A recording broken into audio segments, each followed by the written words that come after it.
What's up guys, Bloodshed here, bringing you the Tal Rasha Meteor Wizard for Diablo 3, patch 2.6.1 in Season 12.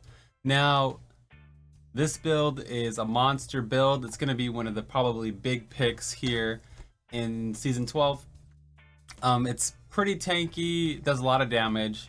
I believe even after the Firebird nerf on the PTR, it does less damage than Firebird still. They might be more equal now after the nerfs. I have to run the testing.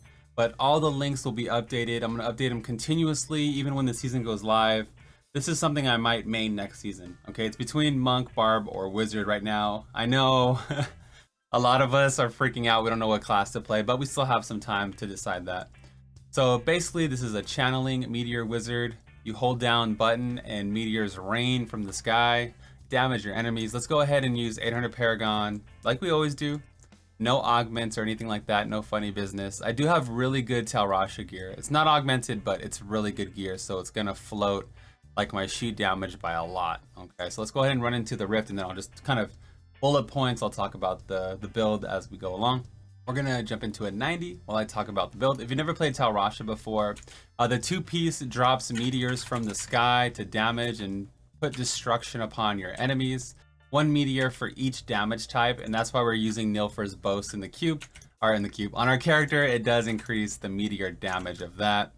The four-piece gives you resistances, so you get resistance to, like, arcane, even physical, fire, frost, all that stuff. So the four-piece is your survivability, the two-piece drops meteors, and the six-piece gives you 750 damage per stack of Tal Rasha. So 750 times 4, really powerful six-piece bonus, right? So the whole build basically is built off of using different element types. You can see the little stack icon down here in the corner. So we're using frost, we're using arcane, even when we teleport, arcane, all that stuff. So all four damage types are actually being activated with Tal Rasha. And like I said, it's tankier than Firebird, so you can actually get in here and really kind of let your items work. You can kind of stand still for longer, do more damage. That allows for, like, let's say our Teguk. We're using Teguk. You can see the 10 stack down there. We don't have to move for Teguk. We can keep that up a lot easier.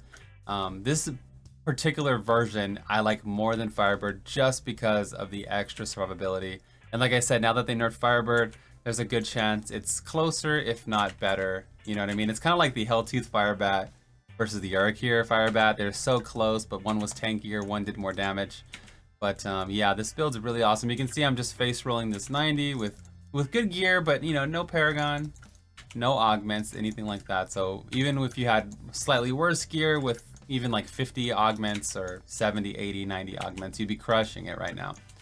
So this is currently one of my favorite builds just because of the visual. The visual looks beautiful. I love seeing meteors rain from the sky on my enemies. And everything kind of synergizes together, kind of like how the Frozen Orb does. Like, everything kind of plays off each other, makes sense. I'm using Ashnagar's bracers, so that's going to give us lots of survivability as well. So we're getting shields every time we're doing damage, which is really fast actually. And of course, you want to stand in those Oculus rings. They're really, really important. Go ahead and DPS this pack and move on. Also, we're using a convention of elements, but you're always casting anyway, so there's really no burst cooldown you have to worry about. One of the reasons why we're covering it is the Death Wish does up to 325 damage while channeling Arcane Torrent, Disintegrate, Ray of Frost. All damage is increased by up to 325%. So this is one of the big things that got boosted here on the PTR, and it doesn't show signs. This is after the nerf, by the way. This just got like a 20% nerf or something like that, and it's still crushing. It's still a really strong build overall. The Death Wish is a big reason why the build's doing so well, and the Unstable Scepter now does up to 150% damage. So it's just like these items got buffed. It actually makes other builds viable in the game. I would definitely recommend this if you play hardcore. This or Frozen Orb Wizard are really good choices for hardcore. I wouldn't go so reckless like I'm doing right now, but you get the idea. It's a lot tankier. You get the four-piece bonus to keep you alive. We're also using Unity. That's definitely helping. Obviously, you want to wear Unity on your Templar here. I'm also using the Essa Johan and Oculus Ring. You can see the Oculus Rings of Power on the battlefield. But I'm excited to bring you guys this build. This has literally been one of my favorites. It's not so mechanically challenging. It just visually looks cool. And you do feel like a wizard. Like, you're standing here channeling and you know, just giant meteors are crushing down. Ooh, yeah, baby, we get a shield pylon here. I love that. The source is pretty easy to get a good rolls on. One thing that's necessary is we call it APOC. APOC is arcane power on crit. It's kind of mandatory for the build, just to keep, you want to keep up your resource as much as possible. So arcane power on crit, you can see I rolled it here. You know, you can see the little icon that I rolled it. Super important there on the source. And like I said, the source is buffing our abilities, like buffing all these abilities. So the Orb of Infinite Depth, I'm sorry, the Edge Sigil got buffed. So yeah, that's a big source of everything. You also want to put attack speed wherever you can, really important. Getting that attack speed allows you to proc more. So it's all kind of synergizing with the build. Look at all these meteors, man. It's glorious. So you can see our arcane power is getting low, but the APOC is actually keeping it up as, you know, as much as possible. We're crushing this rift. We got a really good map though. It's a nice open map, and I have good gear, so that definitely helps. We're crushing this map. Oh my goodness. There is really no cooldown in this build. So right now I'm using a diamond, but you don't want to use that. You want to use an amethyst. I actually just realized I was using a diamond in the helm. I'm like, wait, that does not go there. And of course you can see the channeling shoulders. The channeling shoulders allow us to do 25% more damage. And we can take, we have 25% damage reduction also. So that's really good. For legendary gems, Taeguk, Trapped, and Stricken. Stricken's obviously for the Rift Guardian. Taeguk is going to give us armor and damage, and it's like a stacking increase while we're channeling, since we are channeling anyway. And Trapped is, you know, does a lot of damage when you're close or when the enemy is crouched. Oh, we got knocked right into the beam. Every video we have to die. Dang it.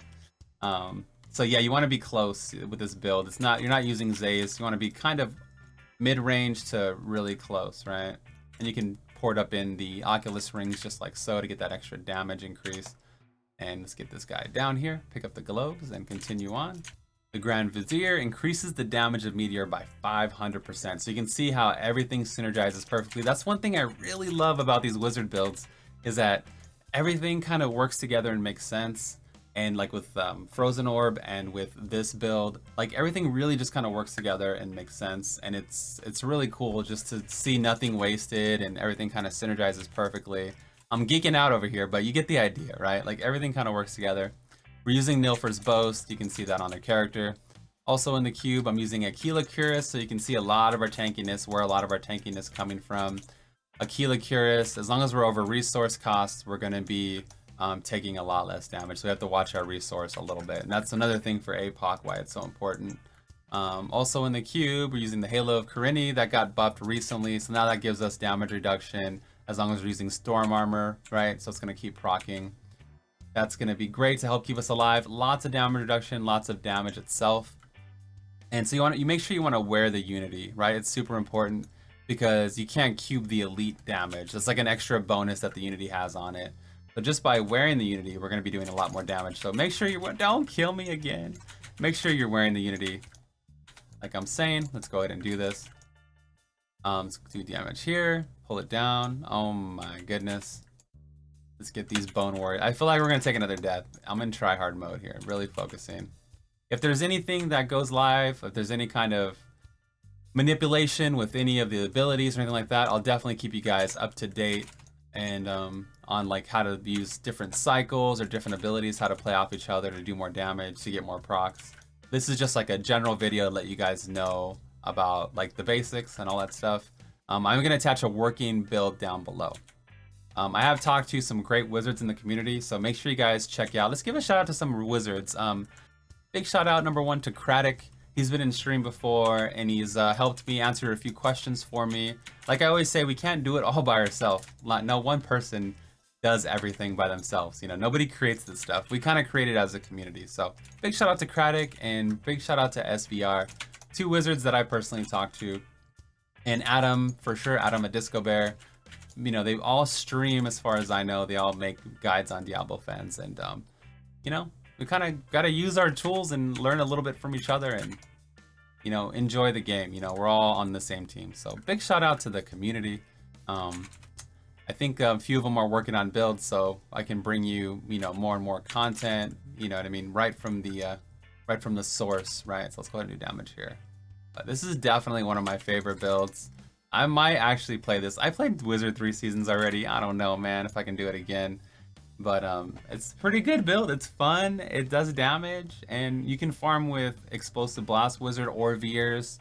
You can even push on Veers now. So much love. Big shout out to you guys. If you have any questions down below in the comments, I'll answer them. I'm gonna put all the breakpoints, the details before the season goes live. So all my builds are general templates, and we've been hammering out the details on each and every one of them because we've been updating them since the PTR started. So expect all the details to be filled out, all the breakpoints, each and every item is gonna have like the recommended crit damage, all that stuff. So yeah, stay tuned for that. I'm super excited for season 12. If you want to support further, you can check out Patreon, you can sub here on YouTube, or you can sub on Twitch. And that's gonna be all for me today. This is the Bloodshed, and I'm out of here. Peace.